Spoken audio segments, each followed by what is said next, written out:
She found a corpse in the ravine, and a secret that had poisoned her entire bloodline. 13 hours earlier, Elena had been on her knees in the attic of her family estate, pushing aside moldy cardboard boxes marked with faded Sharpie labels. Saturday morning sunlight streamed through a small circular window, illuminating dust that danced like something alive. Her sleeves were rolled up, her face smudged with soot. She'd been clearing out her late father's belongings for months. But something about this particular corner of the attic had always felt deliberately hidden. The rough wooden floorboards creaked beneath her knees as she shifted her weight. Her fingers caught on a loose panel in the wainscoting, just a fraction of an inch, barely enough to notice. She poked at it, and the wood clicked outward with a sharp mechanical sound that echoed through the dusty silence. The brass hinges caught the light. Inside lay a single manila envelope, ordinary and anonymous. She slid the envelope open and withdrew a blue document titled Certificate of Live Birth in official lettering. The name on the certificate was Thomas Aris. The date, May 12th, 1982. The father, Julian Aris. She had no brother. She'd never had a brother. Her parents had only had one child, and that was her. Her fingers found a second paper in the envelope. It was a legal document, dense with the language of the courts, stamped with notary seals. It was a disclaimer of custodial rights. The signature at the bottom was her mother's, written in shaky blue ink, Sarah Aris. The date was from 4 days after the certificate had been issued. The clock on the wall ticked. Elena's breath came shallow. "Who is Thomas?" she whispered to the empty room. She didn't wait for an answer that wouldn't come. She drove to her mother's house, the certificate clutched in her white-knuckled hand. The afternoon had turned overcast. Gray clouds gathering above the manicured gardens that Sarah had spent 40 years perfecting. Elena found her in the rose garden, pruning shears held in one trembling hand, the other reaching for a blood-red bloom. Elena slammed the birth certificate onto the stone garden table between them. Sarah froze mid-clip. The sound of the shears stopped abruptly. Elena's voice, when she spoke, came out as a scream. "Explain this." Elena's face had turned red. "Who is Thomas?" The shears fell from Sarah's hands. Her mouth opened and closed without words, and in that moment, a man stepped from the patio. He was large, wearing a tailored gray suit, his hand bearing a gold signet ring that caught the afternoon light. This was Marcus, and he moved with the efficiency of someone who had stopped countless conversations in their tracks. He grabbed Elena's arm and twisted it behind her back, wrenching it upward until her shoulders screamed. "That's enough, Elena," Marcus said, his voice low and careful, the kind of careful that meant permanent damage. Some things stay buried. Elena's heel came up hard. She found Marcus's instep and drove her weight down into it. He made a sound, something between a gasp and a wheeze, and she drove her elbow back into his solar plexus. Air exploded from his lungs. His grip released immediately. Elena spun away from him, away from Sarah, away from the garden, and walked straight to her car. She didn't run. Running would suggest panic. She was well past panic. She drove through the city in a daze, following an address she found in her father's old phone bill. It led her to a dilapidated apartment complex in the industrial quarter, the kind of place where residents paid cash and nobody asked questions. Room 402 was at the end of a long, poorly lit hallway that smelled like cooking oil and desperation. Elena pulled a lockpick set from her glove compartment, her father's lockpick set, it turned out, and got to work. The door clicked open. The room beyond stopped her heart. Every wall was covered with photographs. Dozens of them. Hundreds. Long lens photos and Polaroids yellowed with age, all connected by red string that crisscrossed the space like a web. Elena stepped inside and felt her skin begin to crawl. There was a photo of her at her college graduation taken from a distance. One of her at her wedding, one of her child at preschool, one of her at the grocery store. All of them taken without her knowledge. All of them part of some vast, meticulous archive. Red string ran from her photo to one of Sarah. Red string ran from Sarah's photo to dates and names she didn't recognize. He was watching us. Elena's voice cracked. Why? The answer hung in the dust and stale air of the apartment, impossible to speak. She found the address in her father's other documents, the ones hidden with the box. The dive bar was located on the eastern side of the city, in a neighborhood where streetlights were treated as optional. Elena sat in her car across from the entrance for 20 minutes before she worked up the courage to go inside. Neon signs cast sickly light across the parking lot. She could hear a jukebox playing something loud and aggressive from inside. A woman behind the bar pointed her toward the back room without asking questions. A man was sitting at a scarred wooden table. He had Elena's eyes, the same exact shade, the same exact shape. His face was harder than Elena's, carved out by years of violence, and there was a scar that cut through his lip at an angle. He wore a leather jacket over a black shirt, and when he looked at Elena, he smiled with a cold recognition that made her stomach lurch. "Little sister finally came looking," Thomas said. His voice was raspy, like it had been damaged. He slid a glass of whiskey across the table toward her. Elena sat down. She didn't touch the whiskey. Thomas leaned in close, his face inches from hers. He reached into his jacket and withdrew a folded document, creased from being carried for a long time. He unfolded it carefully. It was an autopsy report, and the word arsenic had been highlighted in yellow across the top of the page. "Dad didn't have a heart attack," Thomas said, his voice dropping to barely a whisper. "Mom fed him his last meal." Elena stared at him for what felt like an eternity, but he didn't elaborate. He simply lit a cigarette and watched her process the words. The smoke curled upward into the blue neon light of the bar, and Elena felt something inside her fracture into pieces so small they might never be reassembled. They left together 30 minutes later. The rain had started, and the parking lot was slick with water that reflected the streetlights like blood. Thomas unlocked his truck with a click of the remote. Elena was reaching for the passenger door when two figures emerged from behind the dumpster at the far end of the lot.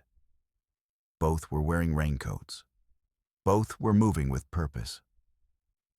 The first man was already swinging a lead pipe at Thomas's head when Elena saw him. Thomas ducked, and the pipe whispered through the air where his skull had been a half-second before. He tackled the man into the mud, and they went down in a spray of water and filth. The second man grabbed Elena's hair from behind, yanking her head back hard enough to crack her neck. Her hands moved on instinct. She reached back, found his thumb, and snapped it sideways. The bone made a sound like a branch breaking. The man screamed, a high animal shriek, and Elena drove her knee up into his groin with enough force to lift him off his feet. He folded in half, and Elena drove an elbow down into the back of his skull. He hit the pavement and didn't move. Thomas was still on the ground with the first man, pinning him against the brick wall with both hands, punching him repeatedly in the face. The meaty sound of impact echoed through the parking lot. Blood mixed with rainwater and spread across the pavement like a map of violence. Thomas didn't stop until the man's body went limp, and he slumped into a sitting position against the wall, unconscious or worse. "Run, Elena!" Thomas grabbed her hand. "Get to the safe house." She ran. He didn't follow immediately. He was buying her time. And Elena knew where the safe house was because she'd been born into a family that kept safe houses. The old summer cabin in the woods, the one their family had owned for 40 years but hadn't visited in a decade. She drove alone through the rain, her hands shaking so badly she could barely steer. The dirt road that led to the cabin was nearly impassable, overgrown with branches that scraped at her windshield. She burst through the cabin door at midnight, drenched and shaking. The interior smelled like decay and old wood. She fumbled for the light switch. A dim yellow bulb flickered to life, revealing a space frozen in time. Plaid rug, fireplace, wooden furniture covered with white sheets like ghosts. Sarah was sitting in a rocking chair in the middle of the room. She was holding a double-barrel shotgun across her lap. The chair creaked slowly back and forth, back and forth. Sarah's face was empty, her eyes reflecting the dim yellow light like a doll's eyes. When she spoke, her voice came from somewhere very far away. "You shouldn't have looked in that box, Elena," Sarah said. "It was for your own protection." Elena stood in the doorway, water pooling on the floor beneath her. She couldn't seem to move. "Mom." The door behind Elena opened again. Thomas stepped into the cabin, rain dripping from his leather jacket. His face had changed. The warmth was gone. The brotherhood was gone. He was smiling, and it was the most dangerous expression Elena had ever seen on a human face. "Good job, Mom," Thomas said, mocking the quotation marks with his hands. He pulled a Beretta pistol from his jacket and let it hang at his side, casual as a cigarette. "You almost convinced her." Sarah's hands tightened on the shotgun. She lifted the barrel, pointing it at Thomas, but her hands were shaking so violently that the gun wavered in the air. Thomas didn't even flinch. "I paid you for 10 years to stay away." Sarah's voice rose to a screech. "We had an agreement." "We had an agreement," Thomas said, his voice dripping with contempt. "And I've kept it, right up until today. But you know what? I'm tired of living on Mom's money. I'm tired of pretending to be the prodigal son you shoved into the attic of your own conscience. I'm done with this family." Thomas raised the pistol. He didn't aim it at Sarah. He aimed it past her, at a vase on the mantelpiece. He fired once. The sound was deafening. The vase exploded into shards, and Elena lunged forward without thinking. She reached for the shotgun at the same moment Sarah fumbled with it. And in that instant of confusion, Thomas crossed the room. He grabbed Elena by the throat. He slammed her against the log wall so hard that splinters dug into her back. His forearm pressed against her windpipe with crushing force. She couldn't breathe. She couldn't scream. She could only claw at his arm as her vision began to darken. Thomas pressed the barrel of the pistol against her temple. "Goodbye, little sis," he whispered, his voice soft and intimate. "It's been a pleasure." The gun clicked. She waited for the end. But the end never came because Sarah swung the shotgun stock like a baseball bat. It connected with the back of Thomas's head with a dull, meaty thud. He stumbled. His arm fell away from Elena's throat. The pistol dropped from his hand and hit the floor. For a moment, nobody moved. Nobody. Then Thomas turned toward Sarah, his eyes full of murder. Elena ran. She burst through the cabin door and into the rain-soaked forest, branches tearing at her jeans and arms.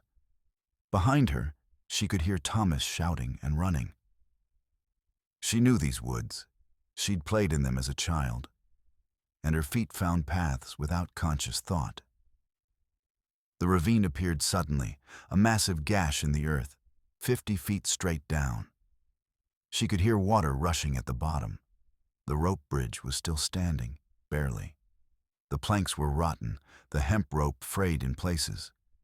But it was her only way across. Elena ran onto the bridge. The boards groaned beneath her weight. The ropes swayed. She was halfway across when she stopped and turned around. Thomas was at the other end, the pistol still in his hand. When he saw her, he laughed. It was a laugh without humor, without mercy. "This family is done with secrets," Elena shouted across the chasm. She pulled a hunting knife from her boot. Her father's knife, again, a piece of him that had prepared her for this moment, and began to saw at the nearest rope. The fibers frayed and separated. Thomas started across the bridge. He moved quickly, and he was almost halfway when the rope on his side began to unravel. His face changed. His eyes widened. He understood, in that final instant, what was happening. Elena continued sawing. The rope snapped like a gunshot. The bridge shuddered.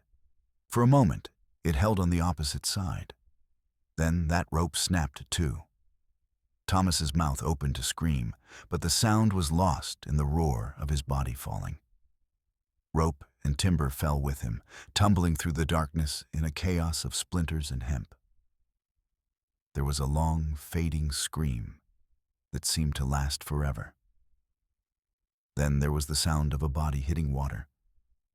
Then there was nothing but the rain and the wind and the sound of a woman breathing alone on top of a ravine. Elena didn't go home that night. Elena. She walked through the woods until dawn, until the rain stopped and the sun came up yellow and weak through the trees. She found a road and flagged down a truck driver. He didn't ask questions. By the time she reached her house, the police had already taken Sarah into custody. The cabin had been found. The autopsy on Thomas had confirmed blunt force trauma and drowning. The case would be called an accident. The case would never be called an accident. The case would be whatever the police decided it was. Elena sat on her front porch 1 week later as the sun came up over her neighborhood. She held a white ceramic mug filled with cold coffee. A newspaper lay on the chair beside her. Society matriarch arrested in poisoning case. She didn't read it. She'd already read every word they would ever print. She pulled out a small, thin envelope that had arrived in the mail that morning, postmarked years ago and only just found in her father's safety deposit box, released by lawyers following the resolution of his estate. It was addressed in her father's handwriting to her mother, but it had been sealed with wax and never sent.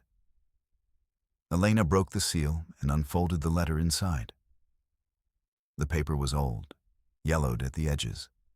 The handwriting was careful, precise, deliberate.